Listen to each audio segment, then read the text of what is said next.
நாளின் காலை வேளையிலே ஆண்டவர் நமக்கு தருகிற வார்த்தை சங்கீதம் 43வது அதிகாரம் 3வது வசனம்.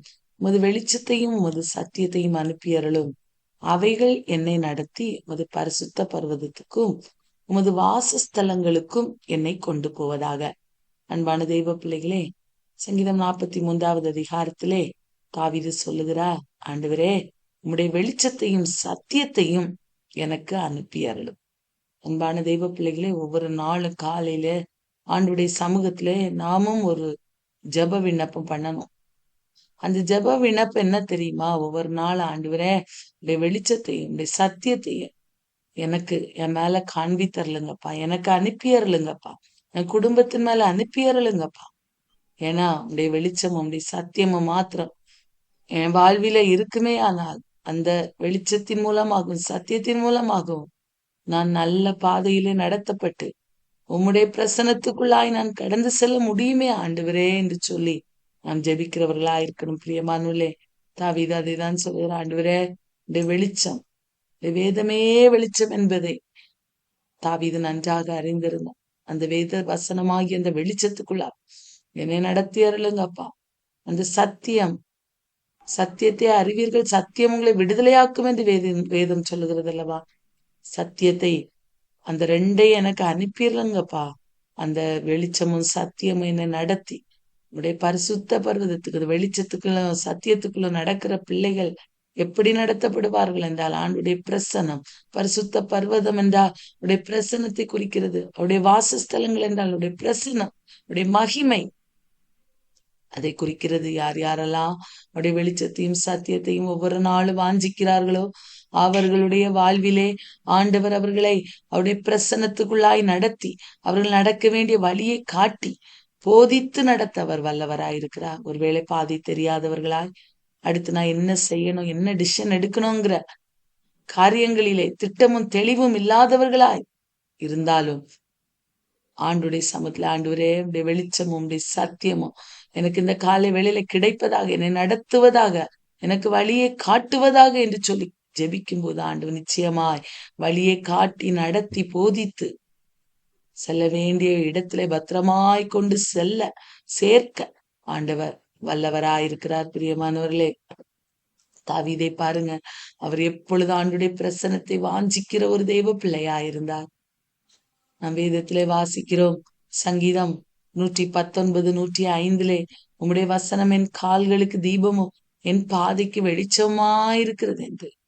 அன்பானவர்களே, எனக்கு எப்படி நடக்கணும், எந்த வழியா போகணும்னு தெரியாத நேரத்திலே அவருடைய வசனம் நம்முடைய கால்களுக்கு தீபமாயிருக்க வேண்டும், நம்முடைய பாதைக்கு வெளிச்சமாயிருக்க வேண்டும். நம் இந்த காலை வேளையிலே நாம் அப்படி செய்கிறவர்களா இருக்கிறோமா? வேதத்தை வாசித்து வேத வசன சொல்லுகிற பாதையிலே நடக்கிறவர்களா இருக்கிறோமா? நம்முடைய குடும்பங்களிலே, நம்முடைய வேலைகளிலே, நம்முடைய பிள்ளைகளுடைய வாழ்க்கையிலே நாம் ஒவ்வொரு சூழலுமையில ஆண்டுடைய வசனத்தின் மூலமா டிசிஷன் எடுக்கிறவர்களா இருக்கிறோமா? இந்த வசனத்துக்காக காத்திருந்து இந்த வசனம் சொல்லுகிற காரியங்களை நம்முடைய வாழ்விலே செயல்படுத்துவர்களா இருக்கிறோமா என்பதை இந்த காலை வேளையில சிந்தித்து பார்க்கணும். கால்களுக்கு தீபமா இருக்கணும், பாதைக்கு வெளிச்சமா இருக்கணும் வசனம். அப்படி இருந்தா இந்த உலகத்துல நம்ம எந்த பாவமும் எந்த வழி தவறி போகிற காரியங்களில நம்ம ஈடுபடவே மாட்டோம். பிரியமானவர்களே, அவர் நம்மை நடத்துவார். உடைய வசனம் நம்மை நடத்தும். எந்த மனிதன் வசனத்தினால் போதிக்கப்பட்டிருக்கிறானோ, எந்த மனிதன் வசனத்துக்குள்ளாய் வாழுகிறானோ அந்த மனிதனை ஆண்டவர் ஒருபோது கைவிட மாட்டார். எந்த ஒரு டிஸ்ட்ராக்ஷன், எந்த ஒரு தீமையான காரியங்களுக்கு நேராய் அவர் வழி நடத்தவே மாட்டார். பிரியமானவர்களே, யோவான்லே வாசிக்கிறோம், யோவான் 17:17 உம்முடைய சத்தியத்தினாலே அவர்களை பரிசுத்தமாக்கும், உடைய வசனமே சத்தியம். அன்பானவர்களே, வசனம்தான் எல்லாம், வசனம்தான் வெளிச்சம், வசனம்தான் சத்தியம். பிரியமானவர்களே, அந்த சத்தியத்துக்குள்ளாய், அந்த வசனத்துக்குள்ளாய் இந்த காலை வேளையில என்னை நடத்தி அருளும் என்று தாவீது பண்ணின விண்ணப்பத்தை போல நாமும் பண்ணுகிறவர்களாயிருக்கணும். அன்பானவர்களே, அந்த சத்தியம் நம்மை பரிசுத்தமாக்கும். அதிகாரங்கள் வேத வார்த்தைகளை வாசிக்காம இந்த உலக காரியங்களுக்குள்ளாய் நம்ம ஈடுபடவே கூடாது. அன்பானவர்களே, நாம டெய்லி ரீடிங்லாம் வைக்கிறோம். நிறைய பேர் நைட்டு தனக்கு கிடைச்ச கம்ஃபர்டபிள் டைம்ல வாசிக்கிறாங்க, நல்லதுதான்.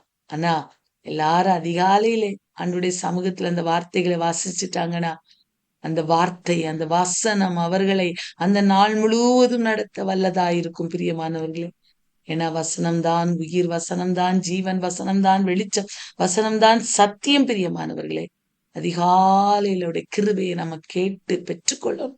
இந்த வசனத்தை வாசித்து தியானித்து இந்த வசனத்துக்குள்ளாய் நடக்கிறவர்களாய் நம்ம மாறணும். அப்ப இந்த உலகத்துல நம்ம சில நேரங்களில ஆண்டவருக்கு பிரியமில்லாத காரியங்களை செய்யும் போது அந்த வசனம் நம்மை போதிக்கும், நம்மை நடத்தும் பிரியமானவர்களே. இந்த காலை வேளையிலே நம்ம ஆண்டுடைய வசனத்துக்கு அதிகமாய் முக்கியத்துவம் கொடுக்கிறவர்களா இருக்கணும்.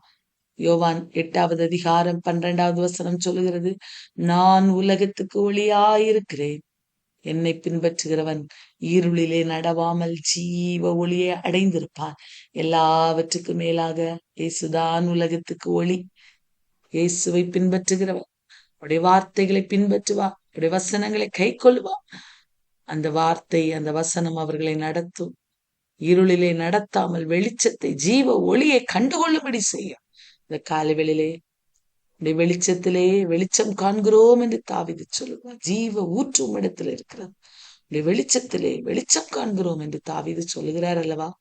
அந்த வெளிச்சத்தை இந்த காலை வேளையிலே பெற்றுக்கொள்ள வேண்டுமா? கண்டுகொள்ள வேண்டுமா? அந்த ஜீவ ஊற்றாகிய இயேசு கிறிஸ்துவை நாம் அதிகமாய் பிடித்து கொள்ள வேண்டும். உடைய வசனத்தை பிடித்து கொள்ள வேண்டும்.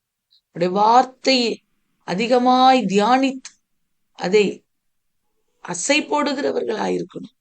அன்பானவர்களே, அசை போட அதை திருப்ப திருப்ப நம்முடைய சிந்தனைகளுக்குள்ளாய், மனதுக்குள்ளாய் கொண்டு வர அந்த வார்த்தை நம்மிலே கிரியை செய்வதை நாம் உணர இந்த காலை வேளையில ஆண்டவரிடத்துல, ஆண்டவரே உடைய வெளிச்சத்தையும் உங்களுடைய சத்தியத்தையும் அனுப்பி அருளுங்கப்பா.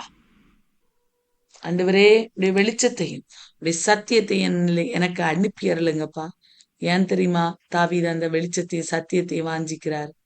அது அப்படி அந்த வெளிச்சமும் சத்தியமும் என்னை நடத்துமே, ஆனால் அது என்னை ஒளியிலே நடத்தும், ஜீவ ஒளியிலே நடத்தும், பரிசுத்த பர்வதத்துக்கு நேராய் நடத்தும், பரிசுத்த வாசஸ்தலங்களுக்கு நேராய் நடத்தும். உங்களுடைய பரிசுத்த பிரசன்னத்துக்குள்ளா என்னை நடத்துமே ஆண்டவரே. உலக வாழ்வில் என ஜெயமுள்ள வாழ்க்கை வாழ முடியுமே, என்னை நடத்தும் என்று கேட்டது போல நாமும் இந்த நாளிலே கேட்போம். உடைய பிரசனத்தை நாடுவோம், உடைய வெளிச்சத்தையும் சத்தியத்தையும் பிடித்து கொண்டு ஓடுவோம். ஆண்டவர் பெரிய காரியங்களை நம்முடைய வாழ்விலே செய்வா. நாம் எல்லாரும் கண்களை